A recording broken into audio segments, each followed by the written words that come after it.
acting. You already know. Poppin'. Ain't no stopping me now, steady rockin'. Watch them hate on me now cause I'm locked in. Watch the hate on me now cause I'm poppin'. I ain't stopping. And the New York Giants are the Super Bowl champs. What's going on, Giants fans, football fans? GNATION Inside Sports in the building with another I Told You So video. New York Giants go 5-1 after everybody said we was going to get our wake-up call against Lamar Jackson and the Baltimore Ravens. Not only did they say that, they said we was going to get a wake-up call last week against Aaron Rodgers and the Green Bay Packers. We beat both of those teams. We're now 5-1. Everybody who said DJ couldn't carry the team, he put the team on his back and drove down the field to put us within 3. And then the defense stepped up, got us the ball back, and Saquon Barkley puts the finishing touches on it with the game-winning touchdown. So thank you to the New York Football Giants for making my predictions come true so far in the season. Every game that I have picked for us to win and lose has gone exactly as such. So 5-1 on the road to 11-6. Now, for all the DJ haters who are in Twitter, who are on Big Pass channel and everywhere else talking all this reckless foolishness, I just got to say this, man.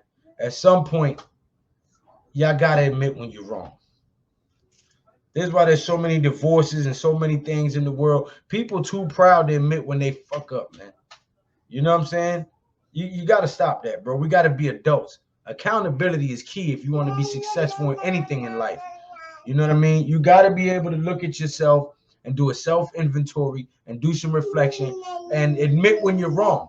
That's the only way you're going to grow and progress as a human being, and that's in anything. So all of you guys who said DJ couldn't win, DJ couldn't throw, listen, we out here without a number 1 receiver.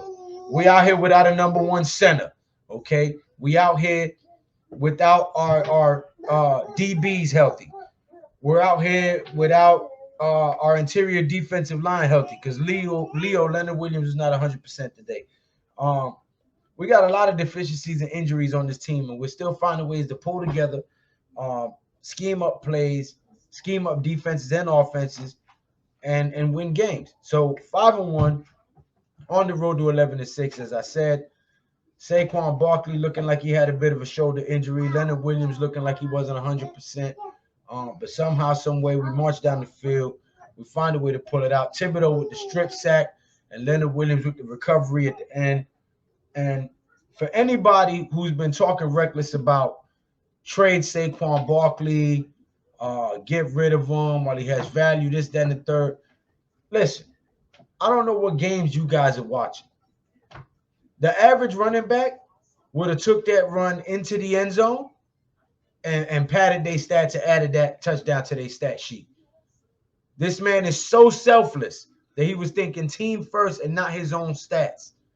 He would rather slide and not get the touchdown at the 1-yard line so that the clock continues to wind down, so it puts the team in a better position. Not Saquon Barkley. He didn't put himself in a better position.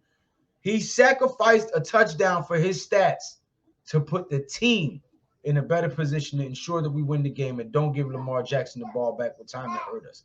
Okay? Now, that is a culture that is built. That is a guy who is bought into said culture. And that is the difference maker on this New York Giants football team. The best thing we could have done was acquire the coaching staff that we have acquired for this team.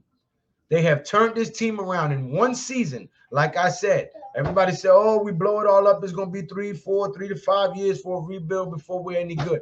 I said, nah, we can turn it around in 1 year. We're not that far off. We're not that bad of a team. We're just a few pieces away from being a contender. I said that last year. Go back and check my videos. Hit Squad is my witness. Big Pat is my witness. Joel is my witness. My YouTube videos are up there. I ain't deleting none of my videos. Everything I'm sitting here talking about right now, I've said throughout my videos for the whole year. I've been saying this. I ain't on no bandwagon. This ain't no just turn around and jump on and start riding. Nah. I was the only one screaming 11-6 last year. I was the only one saying we was going to beat Tennessee week 1 and shut down Derrick Henry. I was the only one who said we was going to beat Green Bay. I was the only one who said we was going to beat the Ravens.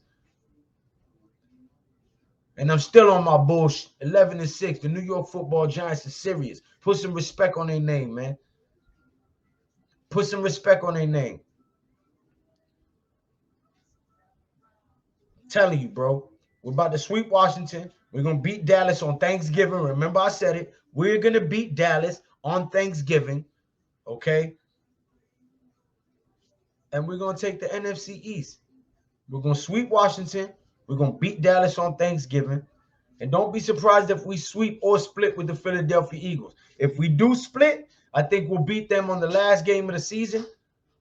If we sweep them, well, then obviously we'll beat them both games. But I look forward to this 11-6, potentially 12-5, 13-4 season.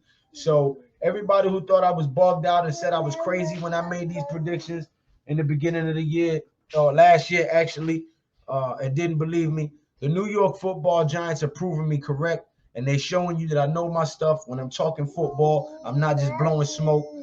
Look, my little man agrees. Little Eli. Little Eli told him 11-6, huh? 11-6, puppy. Yeah, so for all you naysayers, you see that smile? You see that little smile? Yeah, 11-6. He's telling you. The New York Football Giants are going to win the NFC East division this year. And it's not even going to be close.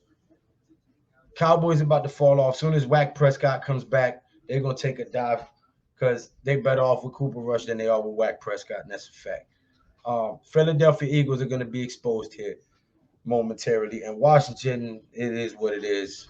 That whole team is in disarray. The coach don't even want to be there with all the foolishness that's going on. And so if the coaching staff don't even want to be there, then you know they can't be 100% focused on getting this team ready to play. And that's why you have the disarray that you have in the Washington Commanders locker room. But all that being said, the New York Football Giants are the truth. And I tried to tell you guys all year long during the offseason and half of last season that we were just a few pieces away from being a dominant team, from being a contender. We just had poor coaching. We had very poor coaching in the building. I am pleased to say that Wink Martindale has been making adjustments in the second half and getting his defense right to shut these guys out and come back in games that most people would have had us counted out to lose already. I'm proud to say that even though Mike Kafka is his first year calling plays, Dable has instilled the confidence in him and has not been coming back and trying to snatch the play calling from him. He's letting him learn and go out there and spread his wings, okay? Not only that, Dable is not being a limelight whore. He's not trying to call the plays and be the coach and be all at the podium. And, you know, he's falling back and handling his duties and letting the guys he put in place handle their duties. And that is how a good leader does. Okay, you trust the people that you put in position to handle that position, and you fall back and let them handle it. In doing so, okay, you're responsible for yourself. They're responsible for themselves. If they fall on their face, it is not your fault because you gave them everything necessary to do the job, and they were unfit to do it. So that is how a good leader, a good manager, a good coach takes charge and delegates based on people's strengths and skill sets. Okay, you put the guy with the skill sets in the best position to utilize those skill sets to put your team in a position to win. And that's what our coaching staff has done. That's what our players are doing. And even with the injuries, the next man up comes in and does what is necessary to get the W. So I want to say thank you to the New York Football Giants for fulfilling the prophecy of 11-6 so far. And thank you to all the fans. If it's your first time here, hit the subscribe button. Hit the share button so you can get my videos out to other people and help me get some more following, okay? But leave your comments, thoughts, opinions, ideas in the comment section. And as always, I will get back to you. But until next time, G Nation, y'all know what it is.